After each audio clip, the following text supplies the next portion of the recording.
This show is heavily indebted to CNN's Crossfire and ESPN's Pardon the Interruption. To all those haters out there who are really picky about stats and numbers, that's not us. We're just a couple of guys trying to have some fun. We're not Jake Los. We're not geniuses. No. But we hope you enjoy the show.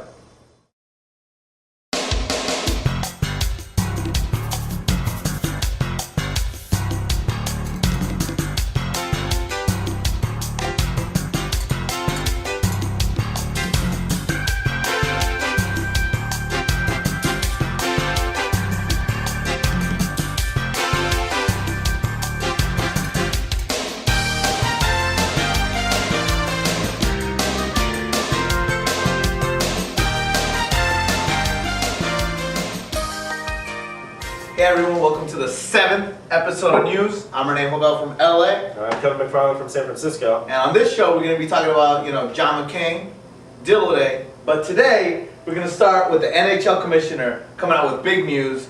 Something that the NHL is trying to do is get more fans and, be closer to the people. And they just announced that on XM Radio, the commissioner himself is going to have an hour show where anyone can call in. There will be no screening at all. So someone can call in and be like, hey, yo, fat head, that's fine.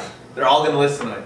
I personally think that this is a great, great idea. All these commissioners these bigwigs are all outside of the game. They don't know what's going on. For example, David Stern doing all the stuff in the NBA. I think it's a great idea. I wish that other commissioners would do this. You look at Roger Goodell making horrifically boneheaded decisions with Pac-Man Jones, with everyone wanting to add a 17th game now. You wish that there was some kind of open forum. And the NHL, having had the lockout and having lost a year and lost a ton of fans, needs this to try and get a bunch of fans back in there. It makes sense that you would have an open forum there, and it's really good that it's not some PR guy, that it's the commissioner, the head of the league stepping up to do this. And I think, the NBA needs it with Stern, but the NFL is going to need this, especially with the whole bargaining deal that's going. There might not be an NFL season in 2011, that is huge.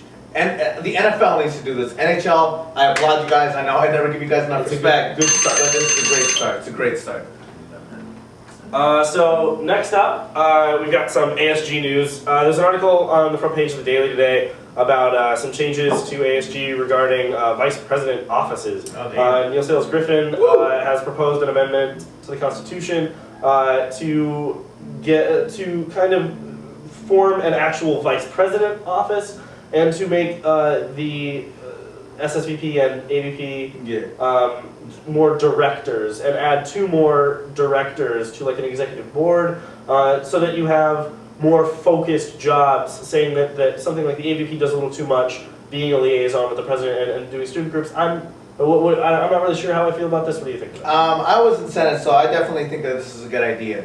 The president, in the Constitution, the president's job for ASG is completely vague. He has to look at everything, essentially. Then the vice presidents, they have to be in so many different places that they can't actually go to every meeting. I think it should be divided into these other directors, so you actually have an actual executive council who deals with all this other stuff. And the whole, this is going to be a business or whatever. I'm sorry, but this is what ASG needs. ASG is so, disorganized and everything. They need this type of structure. And Neil's actually trying to make change. It seems like you need to spread it out more like a president and a cabinet rather than a few people that just do everything. It seems like a better idea.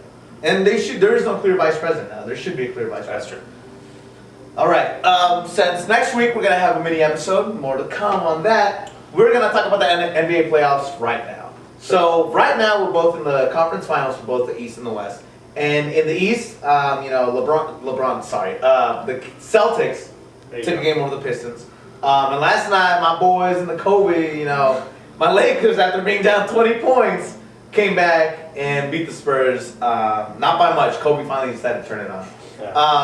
So I love the NBA. I love the NBA playoffs, and I'm really enjoying these games. I mean, as much as I love the Lakers and everything, that comeback, if you're not a Laker fan, that comeback was huge. To come back in the playoffs like that is huge with the young team. I mean, I think that these conference finals are looking to be more exciting than the second round was more exciting than the first round, certainly. With the series going to Game 7, Game 6, but at least 6 games in the good series. The Pistons winning over the Magic was completely boring.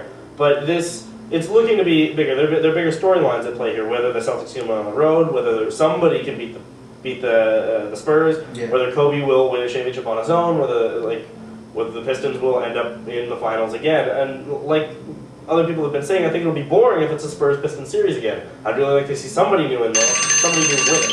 I would really like a Lakers Celtics. It'd be good for old times. And a lot of history. It'd be a lot more fun. Yeah. So we do some sports stuff, some national stories, some Northwestern stories, but this one we're gonna get a little bit of a humorous slant on this one. There's a blog that's been up for a while that is called thingsyoungerthanmccain.com, which displays things such as Superman and the Hindenburg disaster, which are in fact younger than Republican presidential candidate John McCain. I think this is hilarious. I mean, it shows how ridiculously old this candidate is and how maybe he isn't so viable for us. So what do you think? A quick shout out to Daniel Leiden, who told us to do this thing. It's a great idea. Yeah. The website out there is thingsyoungerthanmccain.com. I think it's pretty funny. I mean, we got what the discovery of DNA on here. We got Superman. We got Jesus. I think Jesus is on there. McCain's an old motherfucker. McCain is old as hell. Like, I don't know what the hell's going like. There are things on here that's like Helvetica. The typeface is older than John McCain. I think the Rolling Stones put together are younger than John McCain. It's pretty ridiculous what's going on the website. It's something that, unlike to me what stuff white people like, is just subversively funny. Yeah. That is it is obviously kind of a democratic agenda, but it's funny in just a simple way. Yeah, I think it's funny. It's good. It's good. Diamond finds weird shit like that. All right, last thing we'll talk about is the upcoming game. I believe the date is May 28th in England with USA versus England. Two big news out of this. The first one, is the first time that the USA is going to play in England since like 1993, something ridiculous like that. And then the other thing is that even with the popularity of the MLS and the evolution that the MLS has had, there are only 3 MLS players on the US roster. Which I think in a way is kind of a crime. I know Bruce Arena got a lot of heat and stuff, but I always like the fact that he would usually keep it half and half. Have some of our foreign players and have some of our MLS players.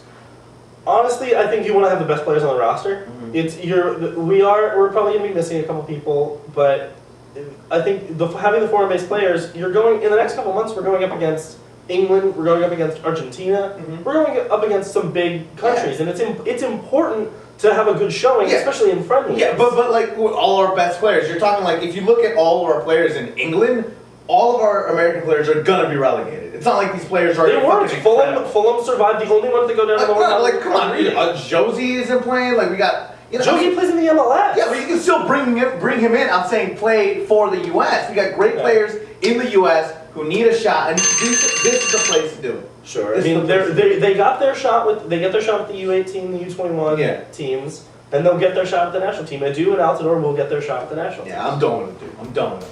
All right, thanks for listening. Stick around. We're gonna come back with another classic game. It's gonna be hot. Stick around. Hot. Booty bombing.